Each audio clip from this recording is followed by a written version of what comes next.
PSI ನೇಮಕಾತಿ ಪರೀಕ್ಷೆ ಹಿನ್ನೆಲೆ ಧಾರವಾಡ ಜಿಲ್ಲೆಯ 52 ಕೇಂದ್ರಗಳಲ್ಲಿ ಪರೀಕ್ಷೆ ನಡೆಸಲಾಗ್ತಾ ಇದೆ. ಯಾವುದೇ ಅಹಿತಕರ ಘಟನೆ ನಡೆಯದಂತೆ ಹುಬ್ಬಳ್ಳಿ ಧಾರವಾಡ ಪೊಲೀಸ್ ಕಮಿಷನರೇಟ್ ನೇತೃತ್ವದಲ್ಲಿ ಬಂದೋಬಸ್ತ್ ವಹಿಸಲಾಗಿದೆ. ಪರೀಕ್ಷೆಗೆ ಹಾಜರಾಗುವ ಮುನ್ನ ವಿದ್ಯಾರ್ಥಿಗಳನ್ನು ಪರೀಕ್ಷಿಸಿದ ಸಿಬ್ಬಂದಿ ಉಡುದಾರ, ಕಾಲಿನ ದಾರಗಳನ್ನು ಕಟ್ ಮಾಡಿ ಒಳಗೆ ಕಳಿಸಿದ್ದಾರೆ. ವಿಜಯಪುರದ ಗಣಪತಿ ಚೌಕ್ನಲ್ಲಿರುವಂತಹ ಚತುರ್ಮುಖ ಗಣಪತಿ ಗ್ಲಾಸ್ಗೆ ಕಲ್ಲೆಸೆತವಾಗಿದೆ. ಬಿಗುವಿನ ಸ್ಥಿತಿ ನಿರ್ಮಾಣವಾಗಿದ್ದು ಸ್ಥಳದಲ್ಲಿ ಪೊಲೀಸರು ಬಿಡುಬಿಟ್ಟಿದ್ದಾರೆ. ಇನ್ನು ಕುಡಿದ ನಶೆಯಲ್ಲಿ ಕಿಡಿಗೇಡಿಗಳು ಕಲ್ಲು ಎಸೆದಿರುವಂತಹ ಬಗ್ಗೆಯಲ್ಲಿ ಪೊಲೀಸರು ಶಂಕೆಯನ್ನು ವ್ಯಕ್ತಪಡಿಸಿದ್ದಾರೆ.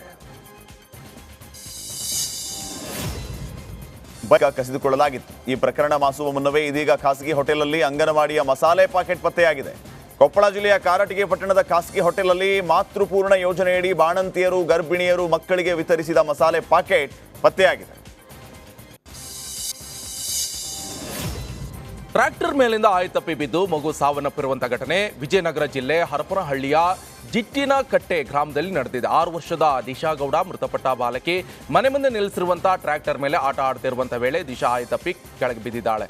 ಆಸ್ಪತ್ರೆಗೆ ಸಾಗಿಸುವ ವೇಳೆ ಮಾರ್ಗ ಮಧ್ಯೆ ಮೃತಪಟ್ಟಿದ್ದಾಳೆ. ಕಾರ್ಮೋಡ ಆವರಿಸಿದೆ. ಇಸ್ರೇಲ್ ಮೇಲೆ 200ಕ್ಕೂ ಹೆಚ್ಚು ಕ್ಷಿಪಣಿಗಳು ದಾಳಿ ಮಾಡಿವೆ. ಇರಾನ್ ವಿರುದ್ಧ ಇಸ್ರೇಲ್ ಯಾವುದೇ ಕ್ಷಣ ಪ್ರತಿದಾಳಿ ನಡೆಸುವಂತ ಸಾಧ್ಯತೆ ಇದೆ. ಇತ್ತ ಇರಾನ್ ಕೂಡ ಇಸ್ರೇಲ್ ದಾಳಿಯ ನಿರೀಕ್ಷೆಯಲ್ಲಿದ್ದು ಉಭಯ ಬಣಗಳು ಮೊದಲ ದಾಳಿಗೆ ಕಾದು ನೋಡುವ ತಂತ್ರವನ್ನ ಅನುಸರಿಸ್ತಾ ಇವೆ. ಅಮೆರಿಕ, ಚೀನಾ ಸಹ ಪರಸ್ಪರ ವಿರುದ್ಧ ಬಣಗಳಿಗೆ ಬೆಂಬಲ ನೀಡ್ತಾ ಇರುವುದು ಜಾಗತಿಕ ಮಟ್ಟದಲ್ಲಿ ಪರಿಣಾಮ ಬೀರುವ ಆತಂಕ ಹೆಚ್ಚಿದೆ. ಕೋಲ್ಕತಾದ ಹೌರಾದಲ್ಲಿ ಕೇಂದ್ರ ರೈಲ್ವೆ ಸಚಿವ ಅಶ್ವಿನಿ ವೈಷ್ಣವ್ IMEME ಸೇವೆಗಳಿಗೆ ಹಸಿರು ನಿಶಾನೆಯನ್ನು ನೀಡಿದರು. ಅಜೀಮ್ಗಂಜ್ ಮತ್ತು ಕೃಷ್ಣಾನಗರದ ನಡುವೆ ಹೊಸ ರೈಲು ಸೇವೆಯನ್ನ ಆರಂಭ ಮಾಡಲಾಗಿದೆ. ಕೋಲ್ಕತಾ ವೈದ್ಯ ಅತ್ಯಾಚಾರ ಮತ್ತು ಕೊಲೆ ಪ್ರಕರಣ ರೋಷಾಗ್ನಿ ದಿನದಿಂದ ದಿನಕ್ಕೆ ಹೆಚ್ಚಾಗ್ತಾನೆ ಇದೆ. ಹತ್ಯೆಯಾದ ವೈದ್ಯ ಸ್ಮರಣಾರ್ಥ ಪ್ರತಿಮೆಯನ್ನ ಅನಾವರಣಗೊಳಿಸಿದ್ರು ಕೂಡ ಸಾರ್ವಜನಿಕರು ಸಂತ್ರಸ್ತೆಗೆ ಅಭಯ ಅಂತ ಹೆಸರಿಟ್ಟಿದ್ದಾರೆ.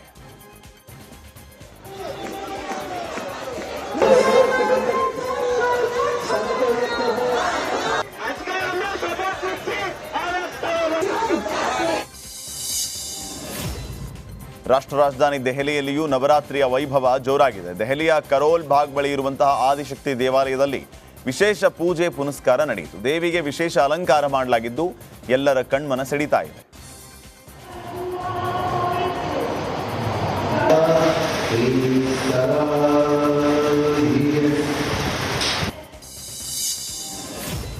ಇನ್ನು ಹರಿಯಾಣದ ಪಂಚಕುಲದಲ್ಲಿ ನವರಾತ್ರಿ ಸಂಭ್ರಮ ಮನೆ ಮಾಡಿದೆ. ಭಕ್ತರು ಸಂಭ್ರಮ ಸಡಗರದಿಂದ ಮಾನಸ ದೇವಿ ದೇಗುಲದಲ್ಲಿ ವಿಶೇಷ ಪೂಜೆಯನ್ನ ಸಲ್ಲಿಸಿದ್ರು. ಈ ದೇಗುಲದಲ್ಲಿ ನವರಾತ್ರಿ ಪ್ರತಿದಿನ ಒಂದೊಂದು ರೀತಿಯ ಅಲಂಕಾರ ಕಾಣಬಹುದು.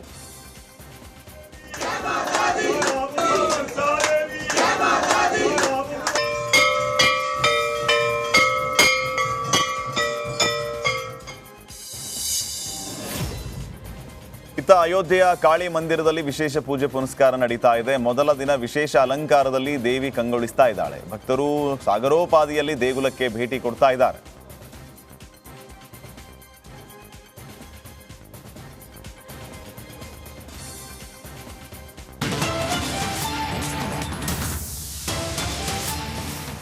ಮೂಡಾ ಕೇಸ್ನಲ್ಲಿ ಸಿದ್ದರಾಮಯ್ಯ ಹಾಗೆ ಸಿದ್ದರಾಮಯ್ಯ ಪತ್ನಿ ಮಾತ್ರ ಅಲ್ಲ, ಮೂಡಾ ಕೇಸ್ನಲ್ಲಿ ಭೈರತಿ ಸುರೇಶ್ಗೂ ಕೂಡ ಈಗ ಸಂಕಷ್ಟ. ಸಿಎಂ ಬಳಿಕ ನಗರಾಭಿವೃದ್ಧಿ ಸಚಿವರಿಗೆ ಶಾಕ್ ಇದು. ಭೈರತಿ ಸುರೇಶ್ಗೆ ಇಡಿಯಿಂದ ನೋಟಿಸ್ ಜಾರಿಯಾಗಿದೆ. ಇಂದು ಬೆಳಿಗ್ಗೆ ಭೈರತಿ ಸುರೇಶ್ಗೆ ಇಡಿ ನೋಟಿಸ್ ಅನ್ನ ಕೊಟ್ಟಿದೆ. ಹೆಬ್ಬಾಳದ ಸುರೇಶ್ ನಿವಾಸಕ್ಕೆ ತೆರಳಿ ನೋಟಿಸ್ ಅನ್ನ ಜಾರಿಗೊಳಿಸಿದ್ದಾರೆ ಇಡಿ ಅಧಿಕಾರಿಗಳು. ನವರಾತ್ರಿ ಬಳಿಕ ವಿಚಾರಣೆಗೆ ಸುರೇಶ್ ಹಾಜರಾಗ್ತಾರಂತೆ. ನವರಾತ್ರಿ ಬಳಿಕ ಬರೋದಾಗಿ ಈಗ ಸುರೇಶ್ ಅವರು ಹೇಳ್ತಾ ಇದ್ದಾರೆ. ಈ ಬಗ್ಗೆ ಹೆಚ್ಚಿನ ಡೀಟೇಲ್ಸ್ ಅನ್ನು ಕೊಡ್ತಾರೆ ನಮ್ಮ ಪ್ರತಿನಿಧಿ ಮಾದೇಶ್ ಫೋನ್ ಸಂಪರ್ಕದಲ್ಲಿ ಜಾಯ್ನ್ ಆಗಿದ್ದಾರೆ. ಮಾದೇಶ್, ಸಿಎಂ ಹಾಗೆ ಸಿಎಂ ಪತ್ನಿ ಮಾತ್ರ ಅಲ್ಲ, ಈಗ ಭೈರತಿ ಸುರೇಶ್, ವಾಟ್ ನೆಕ್ಸ್ಟ್? ನಿಗೇಶ್, ಈಗಾಗಲೇ ಮೋಡ ಪ್ರಕರಣ ಸಾಕಷ್ಟು ಸದ್ದು ಮಾಡಿದೆ. ಅದರಲ್ಲೂ ಕೂಡ ಸಿಎಂ ವಿರುದ್ಧ ಸಾಕಷ್ಟು ತನಿಖೆಗೆ ಕೂಡ ಆದೇಶವನ್ನು ನೀಡಲಾಗಿದೆ. ಈಗ 2 ತನಿಖಾ ಸಂಸ್ಥೆಗಳು ಈ ಒಂದು ಪ್ರಕರಣಕ್ಕೆ ಸಂಬಂಧಪಟ್ಟಂತೆ ತನಿಖೆಯನ್ನು ನಡೆಸುವಂತ ಕೆಲಸವನ್ನು ಮಾಡ್ತಿದ್ದಾರೆ.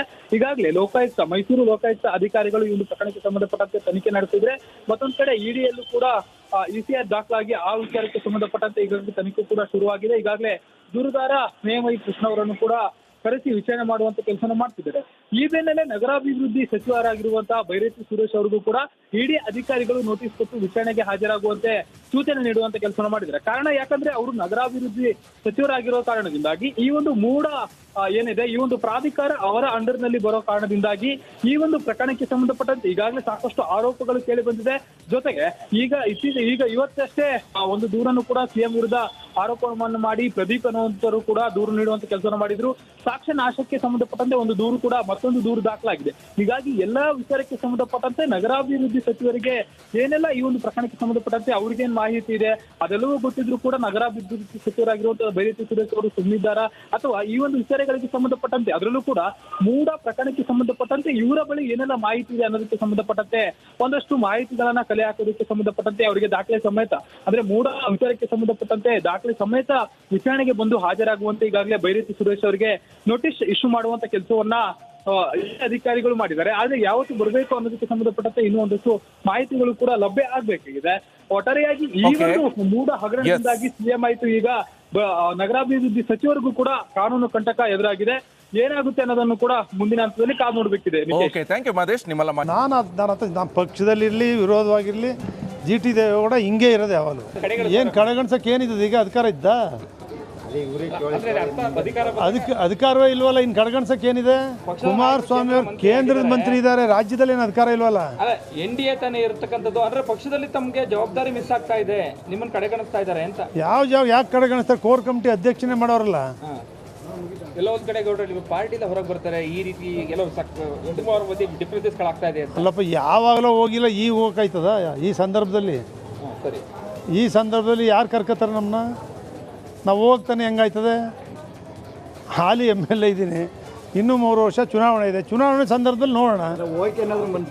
ಅಂದ್ರೆ ಹೋಗುವಂತ ಮನ್ಸಿದ್ರು ಕೂಡ ಇವತ್ತು ಸರಿಯಾದ ಸಂದರ್ಭ ಅಲ್ಲ ಅಂತ. ಸಂದರ್ಭ ಅಲ್ಲ, ಹೋಗೋ ಮನ್ಸಿದೆ, ಹೋಗೋ ಮನ್ಸಿಲ್ಲ.